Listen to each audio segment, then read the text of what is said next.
Friends, happy morning. नमस्कार आप सभी साथियों को आपके अपने यूट्यूब चैनल डॉक्टर फलाहारी सेंटर में हम एक बार पुनः स्वागत करते हैं। फ्रेंड्स, वेलकम करते हैं। फ्रेंड्स, आज हम बात कर रहे हैं एक क्रिटिकल और ऐसी डिसीज जो ऑटो इम्यून डिसीज है फ्रेंड्स। और इसमें पेशेंट को बहुत ज़्यादा तकलीफ देखने को मिलती है। सभी बीमारियों में तकलीफ देखने को मिलती है, लेकिन कुछ ऐसी बीमारियां होती हैं जो पेशेंट को दिन भर बेचैन कर देती है, यहाँ तक कि उसका सोना जीना भी मुश्किल हो जाता है फ्रेंड्स। तो एक ऐसी डिसीज जिसको अपन ऑटो इम्यून डिसीज कह सकते हैं, और इस डिसीज को न्यूरोमस्कुलर डिसऑर्डर कहते हैं। न्यूरोमस्कुलर डिसऑर्डर यानी कि फ्रेंड्स हमारे नर्व्स और मसल्स की बीमारी है, उसमें होने वाली एक क्रिया है, एक ऑटो इम्यून रिफ्लेक्ट, इसको आप कह सकते हैं, रिफ्लेक्शन कह सकते हैं, जिससे कि जो हमारी शरीर है, जो हमारे शरीर का ऑटो इम्यून सिस्टम है, वही इसके अगेन एक्शन करना शुरू कर देता है। इस क्रिया को अपन ऑटो इम्यून डिसऑर्डर कहते हैं। तो आइए हम लोग न्यूरोमस्कुलर डिसीज के बारे में जानकारी लेने का प्रयास करते हैं। उसके पहले आप चैनल में नए हैं तो चैनल को सब्सक्राइब जरूर कर लीजिए फ्रेंड्स, बेल आइकन को ऑन कर लीजिए। वीडियो अच्छा लगे तो इसको लोगों तक जरूर पहुंचाइएगा।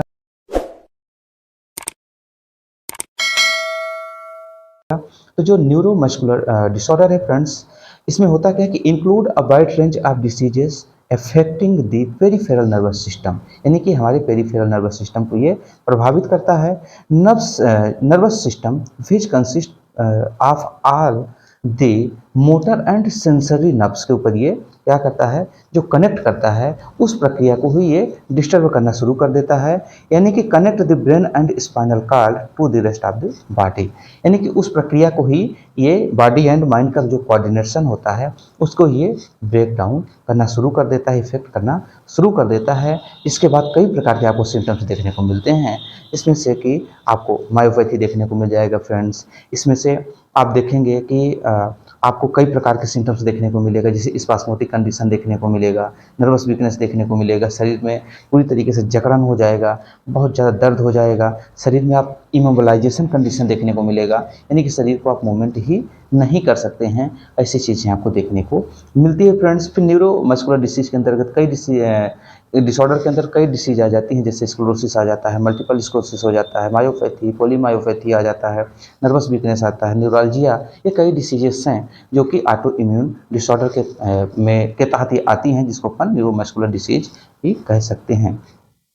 तो फ्रेंड्स, ऐसे कई सिम्टम्स, पेशेंट पूरी तरीके से वीक हो जाता है। कई बार यूरिन बहुत ज़्यादा बनने लगेगी, कई बार यूरिन रुक जाएगी, कई बार तो ऑटोमेटिक होना शुरू हो जाएगी, शरीर पूरी तरीके से जकड़ जाएगी, है ना। वो 10 कदम भी नहीं चल सकता है, इतना ज़्यादा उसको तकलीफ और देखने को मिलता है। उसके जो नब्स हैं, ऐसा लगेगा कि कोई खींच लिया है, जिस प्रकार से कोई ऊपर से नीचे तक जो नब्स है एक जगह पकड़ के से खींच लिया है और उस दर्द से वो कराह रहा है, करंट के जैसे शॉक लगेगा। ये कई चीज़ें देखने को मिलती है फ्रेंड्स। यानी कि कुल मिला के कई बार तो एंजियस हो जाता है, डरा डरा रहता है, वो सो नहीं पाता अच्छे से, और निश्चित तौर पे उसका पूरा सिस्टम ही, सोचने समझने की शक्ति भी कई बार छीन हो जाती है, और पेशेंट के हर अंग में इसके आपको सिम्टम्स देखने को मिलते हैं फ्रेंड्स।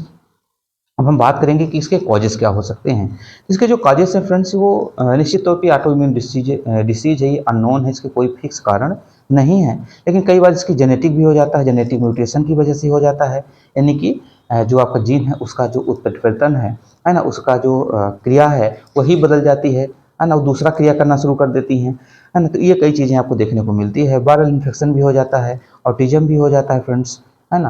तो ये चीज़ें आपको देखने को मिलती है। हार्मोनल डिसऑर्डर्स भी हो जाता है, मेटाबॉलिज्म डिसऑर्डर भी हो जाता है फ्रेंड्स। इसमें से कई बार हमारी जो हार्मोन है वही सही क्रिया नहीं करते हैं फ्रेंड्स, है ना। तो उस कंडीशन में ये चीज़ें आपको देखने को मिलती है। डाइटरी डिफिशियंसीज भी कई बार देखने को मिलती है ना। Certain drug and diseases, medicines जो कि लंबे समय से चल रही हैं, कई बार उसके बाद भी सिम्टम्स आपको देखने को मिलते हैं। और बाकी फ्रेंड्स, हमने शुरू में ही बता दिया कि इसका कोई एक्चुअल कारण अभी तक अननोन है फ्रेंड्स, यानी कि अभी पता नहीं है।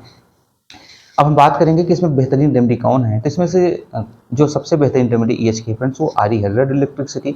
बहुत इफेक्टिव रेमेडी है। इसमें से A1 दिया जाता है, C1 दिया जाता है, और इसके साथ साथ फ्रेंड्स अकॉर्डिंग टू सिम्टम्स आप BE भी दे सकते हैं, कई बार WE और YE भी दिया जाता है। इसमें सबसे बेहतरीन अभी तक जो मेरे प्रैक्टिस में देखने को मिली है फ्रेंड्स, इसमें से मिनरल्स किंगडम की 3 रेमेडी जो मुझे अच्छा रिजल्ट दी हैं, उसमें से प्लम्बम मेटालिकम, आरम मेटेलिकम, गोल्ड से आरम यानी गोल्ड से बनी हुई है, यानी कि सोने से बनी हुई रेमेडी है।